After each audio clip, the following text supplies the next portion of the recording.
인구는 많다. 우리는 1% 초기 달성으로 선진조국 앞당기자. 1960년대부터 35년 동안 국가 주도로 시행된 출산 억제책은 강력했습니다. 애기 미쳐요.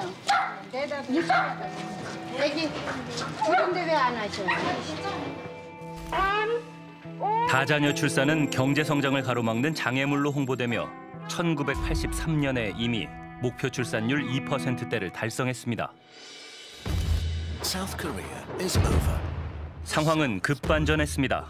해외의 한 과학 채널은 저출산 현상이 야기할 대한민국의 암울한 미래를 예고했습니다. 저출산과 고령화가 동시에 진행되는 역피라미드형의 인구 구조는 대한민국의 생존까지 위협할 거라고 경고합니다.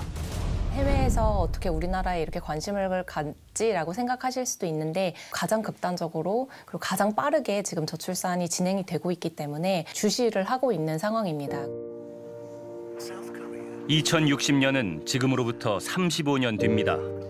현재 어린 자녀들이 성장해 사회에서 왕성한 활동을 펼쳐나갈 시기이기도 합니다. 엄마들의 불안은 커질 수밖에 없습니다.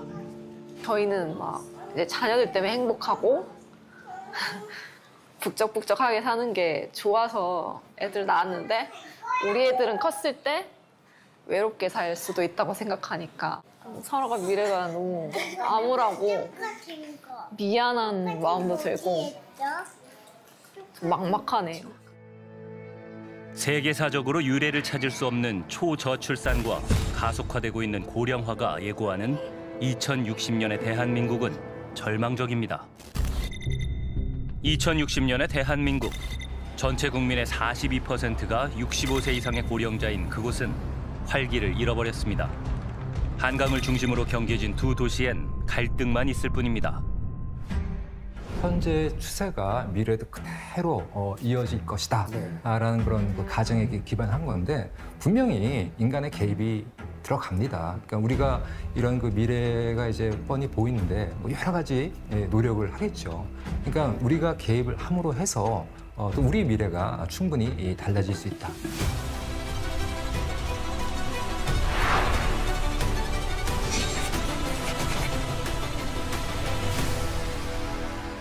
한강의 기적으로 불리며 초고속 경제성장 국가로 주목받았던 대한민국.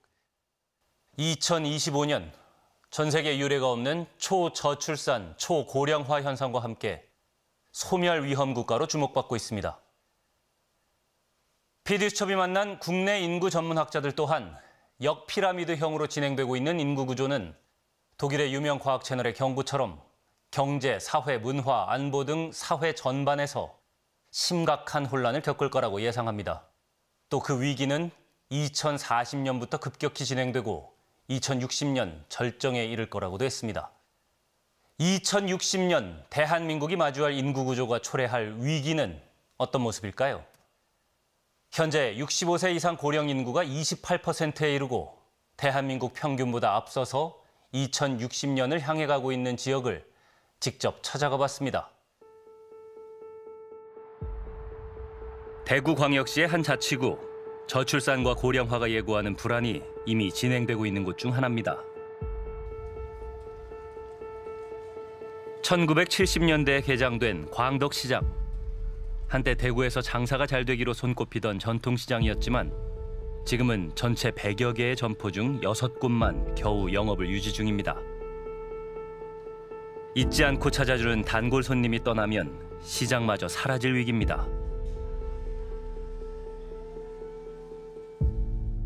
장사하신 지 얼마나 되셨어요? 여 31에 들어왔거든요. 31에. 여기에 31살에 지금 78이거든. 그럼 몇 년 됐어요? 와 47년, 7, 8년 정도 진짜 됐네요. 그 정도 됐겠네. 네. 그때는 요 동네가 좀 어땠어요? 좋았지. 장사도 잘 되고 사람도 많았는데 그대로 다 가쁘고 없어 지금.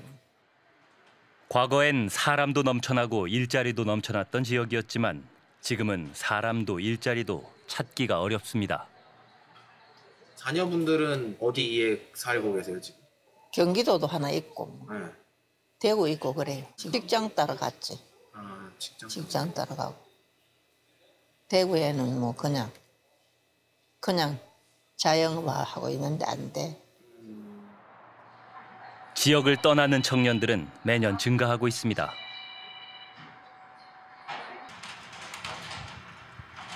거의 희망이 없지. 젊은이가 있어야 되는데 젊은이 전부 하나둘 다 빠져나와버리고 할 생각이 돼야 되는데 그게 안 되고 하니까 힘이 들죠. 1981년 직할시로 승격한 대구는 섬유 산업의 중심지로 명절 연휴가 시작되면 고향 방문을 하려는 청년들로 시끌벅적해지기도 했습니다. 8, 90년대 섬유 산업의 전성기. 이때 부를 형성한 기업가들이 모여 사는 곳이 생겼는데 그곳이 바로 남구 지역입니다. 소위 대구의 부촌 그러면서 그런 이름이 있었지요. 주거 전용해가지고 경제적으로 좀 괜찮은 사람들이 널찍하게 지어가지고 살았죠. 살다가 그게 한 세대가 지나버리니까 결국 이제 젊은 사람들이 그걸 이어받을 집 물려받아가며 사는 경우가 드물어요, 실제로. 당시에 넓은 마당을 가진 2층 고급 주택은 이제 매매를 기다리는 빈집으로 남아있을 뿐입니다. 과거의 영광만 남은 동네는 텅 비어 있습니다. 없어요. 사람이 없어요. 그게 결국은 애들이 없다는 이야기예요. 그저 여기는 늙은 사람, 노년들 편안하게 그저 가만히 사는, 그러니까 소위 말하는 생산성은 없고 소비성뿐이 가만히. 그리고 요즘 보면 숲보다 잘 없잖아요. 일하면 안 되거든. 일하면 불편해가 안 돼요. 인원이 많이 구성이 안 되면은 그런 생활 편의시설이 안 들어서는 거예요. 청년들이 떠나버린 동네에선 당연히 아이들 만나기도 어렵습니다. 동네 놀이터는 고령자들을 위한 쉼터가 됐습니다. 더운데 나와 계세요. 우리 여기 명당이요. 한시 되면 다시 다 여가는 거예요. 여돈 돌려고 하면 뭐 여기 시원해, 얼마나 시원하다고. 또 뭐 하나 사모? 남구는 2019년 이미 노인 인구 20%를 넘어섰고 현재 전체 복지시설의 80%가 노인 복지시설입니다. 실버 산업도 커지고 있습니다. 대구에서 1인 가구가 가장 많은 곳도 남구 지역입니다.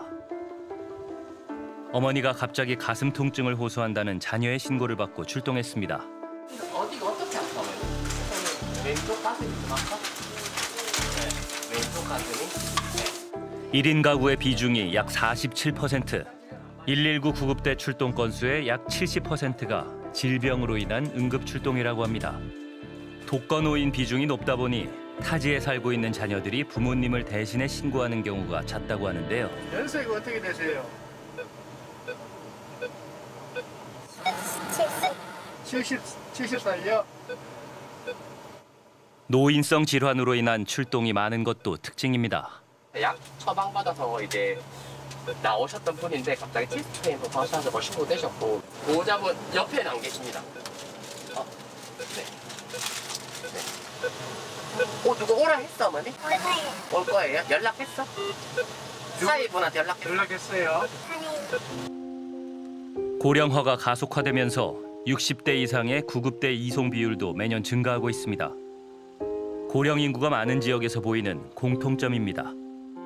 이쪽 남구 지역의 노인들이나 그다음에 1인 독거노인 위주로 많이 거주하다 보니까 어머니, 아버지가 연락이 안 된다고 확인 출동을 좀 해달라 이런 출동도 있고요. 우리가 이제 현장에서 선조치를 하고 이제 연락을 해주는 경우도 많습니다. 문을 닫는 어린이집도 늘어나고 있습니다. 2년 전 폐업한 어린이집. 자녀들과 산책 나온 주민을 우연히 만났습니다. 얼마나 된 거예요? 좀 오래됐나요? 오래됐죠. 제가 아기 때 여기 다녔었어요. 그래서 집이 계속 이 동네에 살고 있으니까 저희 애들도 여기 다녔는데 한 50년 이상, 60년 이상 됐을 거예요. 집에서 약 50m 떨어진 거리에 있던 어린이집은 아빠와 세 자녀가 대를 이어 다녔던 곳입니다. 나 체육하는데. 여기 체육관이었지. 여기 더 재밌었지. 여기 다 문 닫았지. 아이들은 집 앞 어린이집을 두고 아직도 집에서 멀리 떨어진 어린이집으로 옮겨야 했습니다. 여기는 우리가 노는 놀이터고요. 여기는 모래놀이 하는 데인데 다 덥고 이제 모래놀이 안 해요. 원래 원장님도 웬만하면 계속 운영하고 싶었는데 이제 어쩔 수 없이 저렇게 됐고 우리가 옮겨간 어린이집도 이제 상황이 또 비슷해요. 그 어린이집도 옛날에는 뭐 원생이 굉장히 많은 어린이집이었다가 지금은 이제 몇 명 없거든요. 어린이집 3곳 중 1곳이 문을 닫은 10년 동안 노인 요양시설은 2배 가까이로 늘었습니다. 저출산 고령화의 영향입니다. 아이들을 위해서 이렇게 좋은 먹거리도 제공해야 되고 좋은 행사, 다양한 경험을 제공해야 되는데 그런 것들을 제공할 여유가 안 되는 거예요. 예전에 아이들이 많을 때 모아놓았던 그런 이제 돈들을 다 쓰고도 운영이 안 되니까 이제 결국은 문을 닫으시게 되는 거예요. 저도 그게 매일매일이 고민이에요. 한 해 출생아 수가 100만 명일 때 개원한 어린이집이 출생아 수 25만 명 시대에 적응하긴 어렵습니다. 10년 전에 남구의 어린이집에 행사를 하면 한 원에 부모님하고 같이 오고 하면 150명이 됐는데 요즘은 그런 어린이집 갔을 때 행사하면은 부모님들 다 오셔도 40명, 50명. 그러니까 규모가 확 줄었다는 게 느껴지거든요. 총 44곳의 어린이집 중 정원을 채운 곳은 단 2곳에 불과합니다. 우리 사회 여러 제도라든가 시스템, 그러니까 뭐 예를 들어서 병상수라든가 그다음에 교육기관의 수, 그다음에 예를 들어 보육시설의 수 이런 여러 가지 것들이 대체로 매년 몇 명이 태어나는지에 맞춰져서 이게 디자인이 되어 있거든요. 근데 어느 날 갑자기 뭐 한 10년 전에 비해서 아이 수가 반으로 줄었다. 이게 한 40년, 50년 동안 일어난 거라고 한다면은 서서히 이제 그걸 예측을 하고 덜 진입을 하고 시설도 줄이고 할 수가 있겠지만 5년, 10년 사이 일어나면은 적응하기가 굉장히 어려운 문제가 발생하는 것이죠. 42년 동안 한 자리를 지키고 있는 산부인과 병원도 분만 진료를 중단한 지 오래입니다. 지금은 부인과 진료가 주 업무입니다. 나이 젊은 사람들은 잘 안 오는 편이고, 그러니까 비교적 나이 많은 분들, 그렇게 아주 오래전부터 우리 병원에 다니던 분들, 그런 분들만 오는 것 같고요. 젊은 층이 주류였는데 지금은 퍼센티지로 보면 뭐 한 10% 될란가? 1983년 병원을 개원할 당시에는 그렇지 않았습니다. 한 달 평균 20-30건의 분만 진료를 진행했는데 당시 노트에 기록된 산모의 나이는 20대 중반이 대부분입니다. 지금은 평균 혼인 연령이 남녀 모두 30살이 넘고 산모의 첫 출산 나이도 평균 34세입니다. 86년 7월 5일 제왕절개 수술할 때 마취과 의사가 기념으로 찍어준 사진입니다. 옛날에는 대수롭지 않게 생각했는데 세월이 지나고 나니까 이게 진짜 분만도 안 하고 그냥 부인과 질환만 이래 보고 하니까 좀 어디 뭐 일이 하고 싶다. 어디 분만을 하는 어디 산부인과 의사가 없는 곳에 가서 열심히 해보고 싶다라는 그런 마음도 사실 느끼긴 했죠. 아이가 적게 태어나는 지역에서 소아과도 형편이 좋을 리 없습니다. 하지만 출산율이 높았던 시절 지역에서 유명한 소아과 전문의였습니다. 최대로 많이 왔을 때가 300명 봤는데 그날 하루 종일 밥 못 먹었습니다. 밤에 자다가 문 두드리면 1층 병원이기 때문에 1층 건물이기 때문에 자다가 문 두드리면 무조건 내려줘가지고 밤에도 보고 자다가도 왕정 같은 거 가고 이랬기 때문에 하여튼 잠 좀 실컷 잡았으면 좋겠다는 게 원이었었어 그 당시에. 다시 꺼내보는 오래된 진료 차트. 이 당시에는 일일이 약을 우리 집에서 지어줬기 때문에 간호인이 7명씩 있었습니다. 1970년대 최초 시행된 우량아 선발대회에서 지역심사위원으로 활약하기도 했습니다. 55년 전에 내가 수련회 교육을 받을 당시는 우량아 심사라는 걸 했어요. 우량아 심사. 우유를 먹이는 어머니들 먹이는 하는데 우량아 심사를 해가지고 뚱뚱하게 큰 애를 굉장히 좋은 직업을 받아서 시상하고 막 이랬거든요. 우유 파는 회사 서로 와가지고 자기 거 써달라고 막 위로 갖다 주고 막 이랬거든요. 저출산 현상은 출생아 수가 줄었다는 의미를 넘어 지역 경제 전반에 영향을 미치고 있습니다. 일반적으로 길 나가서 만나봐도 소아과 병원에 올 수 있는 아이가 거의 안 보여요. 그만치 적어요. 소아과 한 사람이 바보지. 지금 소아과 한 사람이 바보입니다. 청년들이 떠나고 아이들을 찾아보기 힘든 지역. 오래된 주택가를 철거한 자리에는 미분양 고층 아파트가 들어서 있습니다. 이 동네는 큰 건물도 많고 꽤나 그래도 번화하네요. 여기는. 번화한데 문제는 여기 이게 다 비었잖아. 사람이 없는데. 그렇네요, 진짜. 건물만 있으면 뭐합니까? 되는 거는 병원뿐이에요. 앞으로 한 30년 동안 그저 병원밖에 안 될 기다. 노인들 전부 다 죽을 때까지. 작년 2024년 12월 대한민국은 초고령 사회로 진입했습니다. 초고령 사회는 65세 이상 인구가 20%가 넘는 사회로 대한민국 약 5,200만 명의 국민 중 고령자 수가 1,000만 명 이상이란 겁니다. 문제는 변화 속도인데요.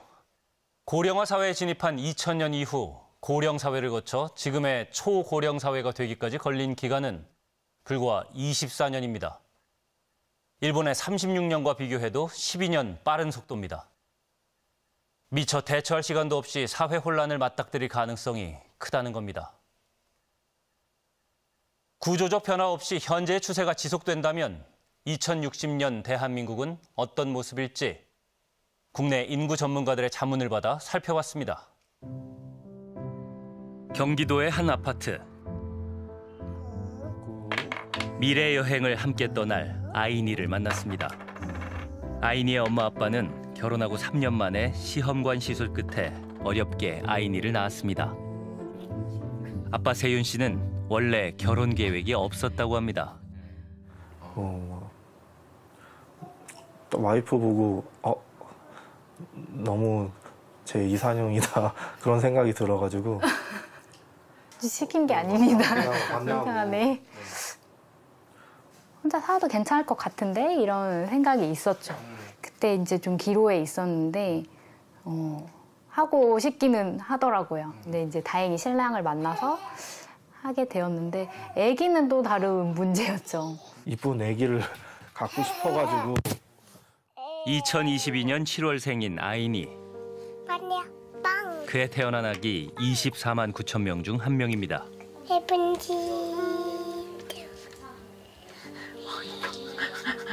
아이니가 태어나기 전부터 대한민국은 저출산 이슈로 떠들썩했습니다. 자연스럽게 아이의 미래도 걱정된다는 부부. 저희가 다 늙은 고연령층이 대부분이고 젊은 사람들은 되게 적을 거 아니에요. 그래서 그 사람들이 그 우리나라 경제를 받쳐줄 수 있을까 그것도 걱정되기도 하고. 저 같은 경우는 해외 주식 같은 거 뭐 아이니 명의로 해가지고 그러니까 나스닥 유명한 회사들 조금씩 사들여가지고 미래 준비를 지금부터라도 해주는 게 낫다고 생각을 해서 조금씩 해주고 있습니다. 왜 한국 주식은 안 하고?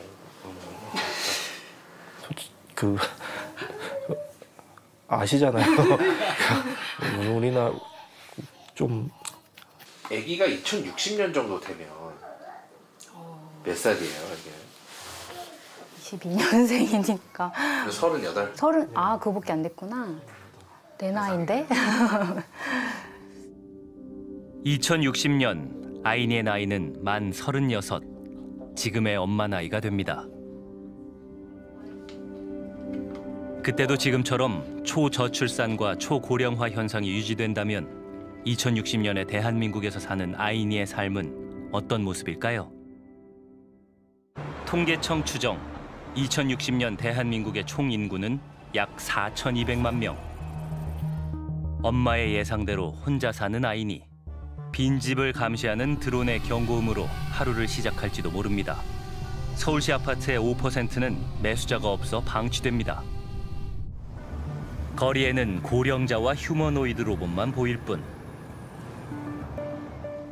기후위기로 인한 자연재해와 감염병의 위협이 빈번해졌지만 재난 대응 인력은 언제나 부족하고 출동 대원도 피해자도 고령자입니다. 생산 연령 인구가 급감한 나라에서 부족한 일손을 채우는 건 휴머노이드 로봇입니다. 뉴스에선 언제나 혈액 부족을 호소합니다. 고령층 수요자는 넘쳐나는데 헌혈을 할 청년층은 없습니다. 인구가 적으니 출근길도 한적합니다. 텅 빈 플랫폼, 지옥철은 옛말이 됐습니다. 대중교통 운행이 47% 감소했고 운행하지 않는 지역도 늘어났습니다. 학령기 아이들이 없으니 문화시설이 줄고 도시가 삭막해집니다. 아기의 탄생은 온 국민이 축하해야 하는 소식. 지역 내 출산을 알리는 서비스가 등장했습니다. 2060년은 오늘의 선택이 낳은 결과입니다. 엄마들을 만났습니다. 초저출산 현상이 장기화되면서 다자녀 가구도 급격히 줄고 있습니다. 둘째를 그러면은 먼저 둘째는 계획은 어떻게 되세요? 저는 고민은 했지만 이게 현실적인 생각을 하면은 마음의 문이 닫히더라고요. 네. 이제 뭐 금전적인 거라든지 이제 애가 둘이 생기면 당분간 제가 몇 년 동안 일을 못 하잖아요. 근데 그랬을 때 이제 외벌이로 사는 것. 금전적 지원으로는 해결할 수 없는 현실적인 문제들도 다양합니다. 저 같은 경우는 장염에 걸린 적이 있었는데 너무 아파가지고 병원에 가고 누워있고 싶은데 애기 아직 어린이집에 안 갔을 때였거든요. 근데 아무리 좀 친한 사이라도 그거는 좀 눈치 보이고 미안해서 그냥 30분 거리에 사는 친정 아빠를 오시라고 했었죠. 저출산은 전국에서 발생하고 있는 보편적 현상이 됐습니다. 다둥이 엄마가 되기엔 현실적인 제약도 많습니다. 그래서 저희 때는 뭐 어른들이 둘째도 낳고 셋째도 낳고 하는 게 동네에서도 같이 이렇게 애를 좀 봐줄 수 있고 이런 게 꼭 가족이 아니더라도 그런 좀 사회적인 분위기가 그렇게 될 수 있었던 것 같은데 지금은 사실 뭐 시부모님이나 친정이나 아니면 이렇게 아니면 첫째 이상 둘째, 셋째 낳기가 정말 어렵거든요. 요즘은 출산 이제 연령이 이제 많이 높아졌잖아요. 그러다 보니까 엄마들이 이제 둘째를 낳을 때 되면은 거의 고위험산부가 되어 있는 경우가 많으니까. 네. 그래서 조리원에 가면 제가 31살에 애를 낳았거든요. 근데 거의 제가 막내예요. 네, 다 저보다 언니가 많고. 그래서 이제 저도 둘째를 생각하니까 바로 고위험군이 되는 거예요. 이런 결과로 만들어진 합계 출산율 0.72란 100명의 인구로 생각하면 여성 50명에게서 36명의 아기가 태어나고 그 36명 중 18명이 낳은 아기는 13명. 100명의 인구가 3세대 만에 13명이 됩니다. 인구의 변동이 저렇게 흘러갈 거는 그거는 이미 정해져 있습니다. 근데 그 여성의 숫자는 이미 태어난 사람들이 앞으로 한 30년 뒤에 아기를 낳아주는 거니까 그래서 그 숫자도 이미 정해진 거예요. 그래서 지금부터 30년 따져보면 2055년, 60년 요때까지의 인구 변동은 이미 정해져 있어요. 이 정해진 미래는 단순한 인구 감소의 문제가 아닙니다. 인구 구조가 항아리형에서 역피라미드형으로 변동되면서 부양할 사람은 많은데 일할 수 있는 청장년층은 적은 구조가 됩니다. 경제 위기와 0%대 성장률에 허덕이는 대한민국. 경제 규모 세계 10위를 자랑하던 시절은 역사 속으로 사라졌습니다. 고령자나 로봇으로 대체할 수 없는 직종에서는 외국인 노동자를 고용할 수밖에 없습니다. 가장 귀한 대접을 받는 이들은 역시 청년들. 하지만 일할 청년은 없습니다. 노동 인구로 본다고 한다면은 인구 주는 것보다 더 빠른 속도로 줄어드는 거예요. 주로 젊은 분들이 많이 일을 하시고 젊은 분에게 많이 의존을 할 수밖에 없는 업종이죠. 근데 그런 곳이 굉장히 타격을 많이 받게 되고 전반적으로 노동시장이 활력이 떨어질 수밖에 없어요. 젊은 분들이 노동시장의 기능을 제일 잘 살려주는 분들이기 때문에 그래서 한국 사회가 지금보다는 훨씬 살기가 어렵고 팍팍해질 거라는 그런 사실은 누구나 짐작을 할 수 있는 것 같아요. 한마디로 일을 할 수 있는 인구가 주는 거예요. 우리나라는 굉장히 인재풀이 중요하고 생산 가능 인구가 중요한 경제 산업을 갖고 있는데 지금처럼 가면 모든 게 다 축소될 수밖에 없죠. 생산 가능 인구가 준다는 말은 첫 번째 내수가 엄청나게 안 좋아진다는 말이고 우리나라 기업들의 규모가 줄어든다는 말입니다. 수출 위주의 기업조차도 일할 사람이 없을 거예요. 근데 그렇지 않은 대부분의 기업들은 이제는 성장이 아니라 모두가 다 역성장을 하는 때가 온다는 말이니까. 생산 연령 인구 감소에 따라 한국의 잠재 성장률은 연평균 0.2%포인트씩 하락하고 2060년 이후 마이너스로 돌아설 거라 예상됩니다. 경제 규모도 세계 15위권 밖으로 밀려날 가능성이 높습니다. 부동산 거래가 활발한 곳은 고령자들을 타깃으로 한 고급 실버타운과 대형 병원을 둘러싼 지역일 뿐 빈집과 상가 공실의 증가로 도시의 기능이 마비됩니다. 지금 서울의 부동산 가격이라든가 부동산 시스템도 다 현재 5,100만 명대 인구, 특히 수도권 2,500만 명, 서울 통근 통학을 하는 1,400만 명, 이 마켓이 만들어낸 가격대인 거지. 이 숫자가 줄어들기 시작했을 때는 자연스럽게 위축이 되는 것입니다. 많은 사람들이 서울 부동산 가격이 올라가면은 마치 끝이 안 나는 것처럼 이제 얘기를 하시는 분들이 조금 계셔가지고 저는 그것도 최종적으로는 그것도 버티지 못하게 된다 이렇게 생각하고 있습니다. 청년을 찾는 일자리가 늘어났어도 청년들은 일하는 재미를 찾을 수 없습니다. 건강보험료와 연금 부담으로 가처분 소득이 줄었습니다. 부양비 부담이 커질수록 청년의 삶 또한 생기를 잃어갑니다.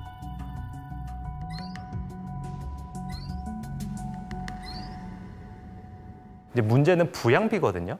근데 그분들을 부양할 수 있는 현재 유소년이나 아니면 생산 가능 인구가 적은 것도 이미 정해져 있는 거예요. 그 청년들이 내는, 그러니까 처음에 받는 세전 소득도 낮지만 그다음에 지금보다 훨씬 더 건강보험료라든지 연금이라든지 내야 될 금액들이 늘어나게 되면 실제로 이 청년들이 쓸 수 있는 가처분 소득은 되게 줄어들 수 있는 거죠. 소위 헬조선이란 말이 다시 유행할지도 모릅니다. 청년들은 양극화된 도시와 생기가 없는 노동 환경에 지쳐갑니다. 희망을 찾아 떠나는 청년들이 선호하는 나라는 젊은 나라 베트남입니다. 아직 마음을 정하지 못한 아이니는 친구들을 배웅합니다. 청년들이 떠난 2060년의 대한민국, 초고령 사회의 악순환은 반복됩니다. 국가 인구의 미래가 정해진 거지 우리 사회의 미래가 정해진 건 아니고 내 개인의 미래가 정해진 게 아니다. 그래서 우리는 이제부터 인구가 이렇게 정해졌더라도 사회가 잘 작동하게 바꿔주면 된다. 그래서 제가 이야기한 그 모습이 나중에 봤더니 한 100년 후에 어떤 서울대 교수 한 사람이 우리나라가 이렇게 될 거라고 이야기했는데 다 틀렸더라 라고 나와야 제대로 된 사회로 가는 거다. 2060년 미래의 모습 어떠셨나요? 앞으로 출산율이 반등하거나 과학기술 발전 등이 반영된 최상의 상황을 가정한다고 해도 지금부터 약 20-30년간의 힘겨운 구간은 피할 수 없다는 것이 전문가들의 공통된 의견입니다. 앞으로 30년 뒤까지의 인구 구조는 현재 태어나는 신생아 수로 이미 확정된 미래이기 때문입니다. 지난 20년 동안 우리가 쓴 저출산 관련 예산은 380조 원에 이릅니다. 하지만 최근 유엔 인구기금의 2025년 세계 인구 현황 보고서에 따르면 한국은 경제적 부담으로 출산을 포기했거나 포기할 것이라고 응답한 비율이 조사 대상 14개국 중 가장 높았다고 합니다. 그동안의 저출산 정책은 왜 효과가 없었던 걸까요? 저출산 고령화 현상의 심각성을 인식한 정부는 저출산 고령사회위원회를 출범시켰습니다. 저출산 고령화 문제는 우리의 미래를 불안하게 하는 새로운 도전입니다. 더 이상 미룰 수 없는 오늘의 과제입니다. 정권이 바뀌어도 중대한 국가 과제로 이어졌습니다. 인구 구조는 급속하게 바뀌고 있는데 사회 경제 시스템과 인프라들은 과거의 틀에 갇혀 있다면 저출산 고령화가 몰고 올 충격을 우리 사회는 감당할 수가 없을 것입니다. 심각한 인구 위기 이 상황을 우리가 해결할 수 있는 마지막 골든 타임 이 지금이라고 생각합니다. 국가가 우리 아이들을 확실하게 책임진다는 믿음과 신뢰를 국민들께 줄 수 있어야 하는 것입니다. 매년 출산 양육 지원책은 다양해지고 예산 규모도 늘어났습니다. 지난 20년 동안 저출산 관련 예산 380조 원이 투입됐습니다. 현금성 지원도 늘어났습니다.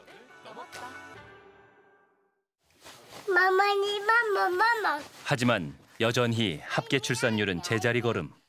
출산 양육 지원책은 효과를 거두지 못하고 있습니다. 엄마들의 생각을 물어봤습니다. 첫 만남 지원금도 이런 것도 있지 않았어요? 아, 맞아. 그때 아기 낳았을 때는 200만 원을 주는 게 있었어요. 한 번에? 네.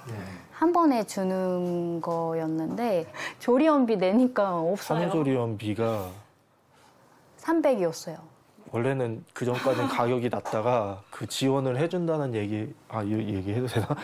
얘기를 듣자마자 가격이 막 많이 엄청 오르더라고요. 똑같이 오르더라고요. 계약할 때는 270이었는데 갑자기 300인데 하시겠냐요. 그래서 하긴 해야 되는데 좀 그런 게 되게 그렇게 큰 돈이 드는 줄 몰랐어요.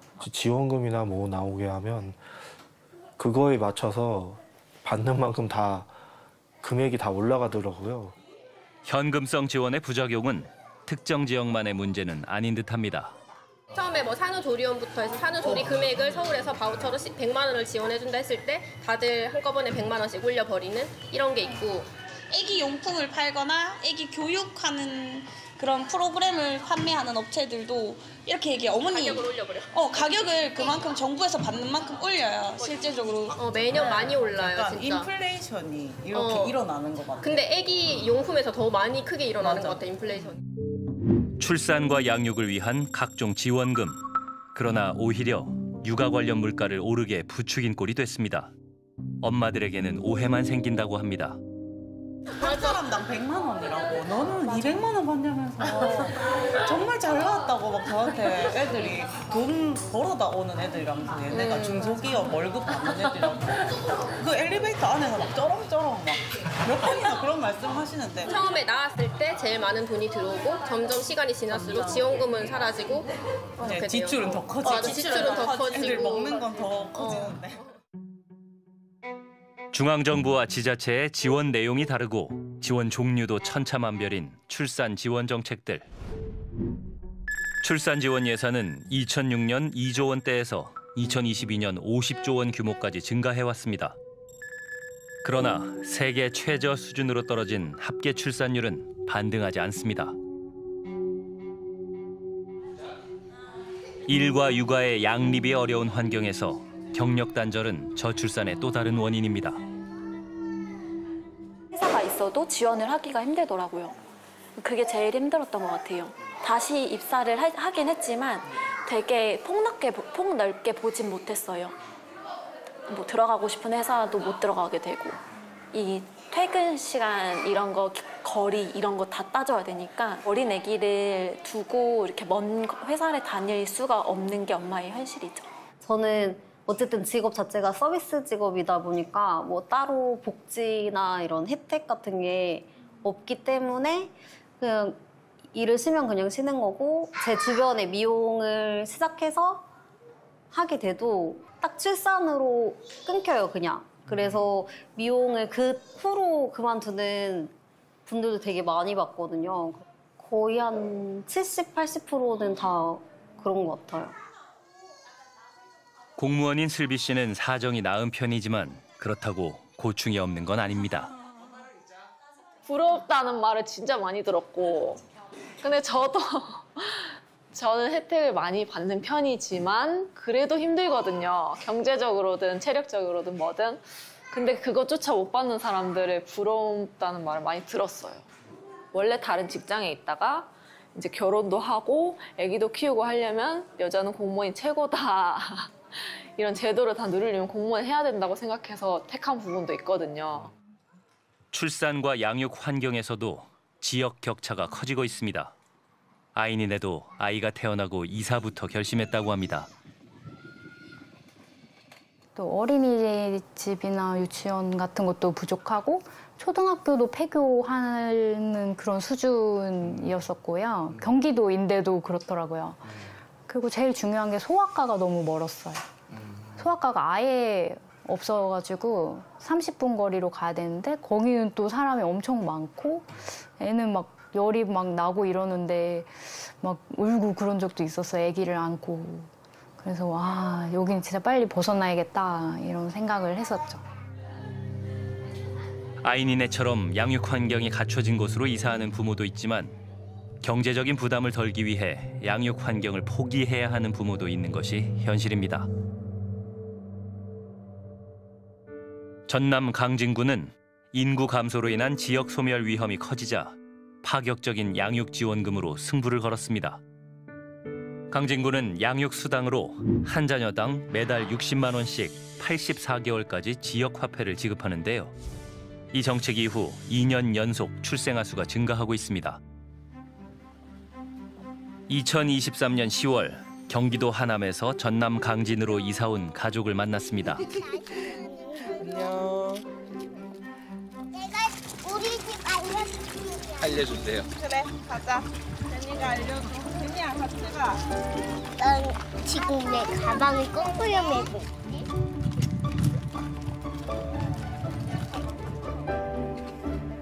이사를 오기 전날까지도 고민이 많았다는 가족은 강진군에서 제공하는 주택 지원 혜택도 받고 있습니다.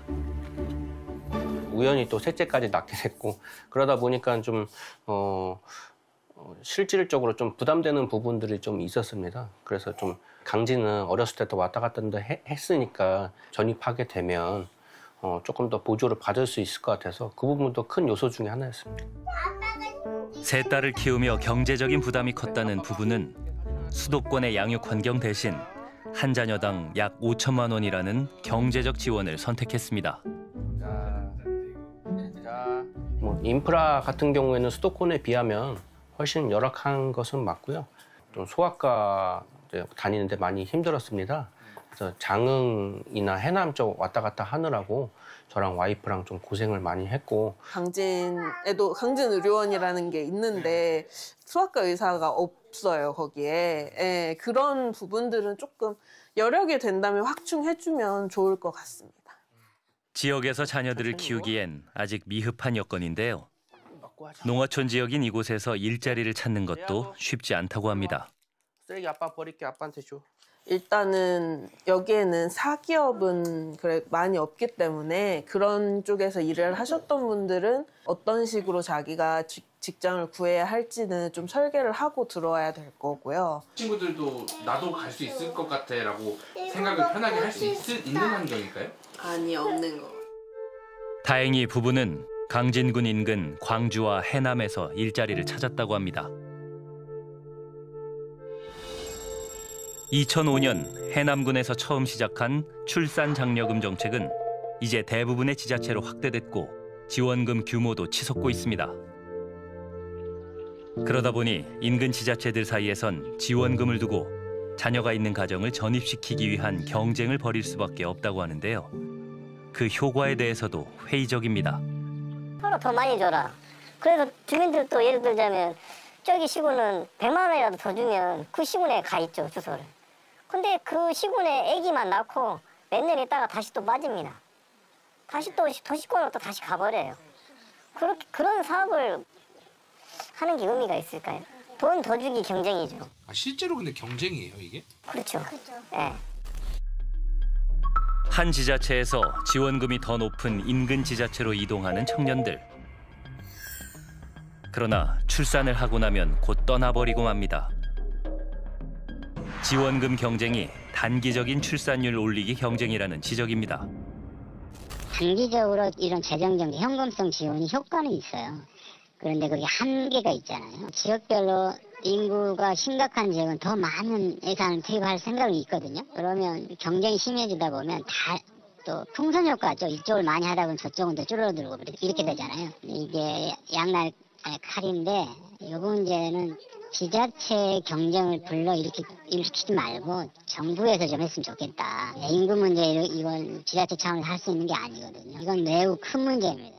지역에서 인구 감소에서 출산율 하락이 차지하는 비중은 20% 정도밖에 안 됩니다.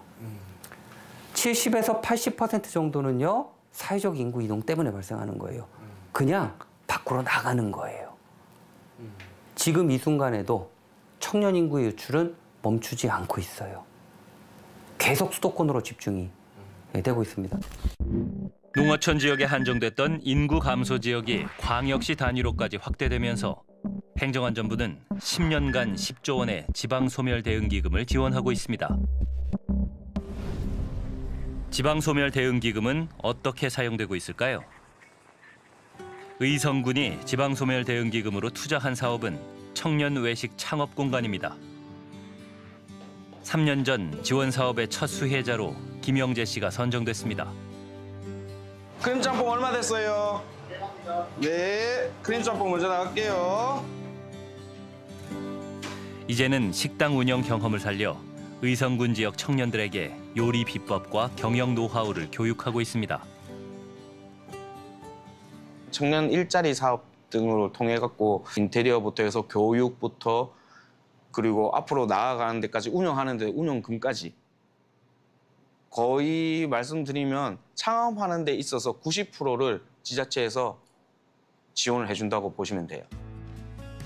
의성군의 특산물을 식재료로 활용하며 지역 특성을 살리기 위해 힘쓰고 있다고 합니다. 이렇게 보시면 계속 이렇게 다른 것보다 저어줘야 돼요. 맛이 굳어지지 않게 크림 양이 갖고 그 농도에 맞췄을 때 이제 불을 끄고. 의성군은 사업의 우수성을 높게 평가받으며 정부로부터 지방소멸 대응기금 총 354억 원을 받았습니다.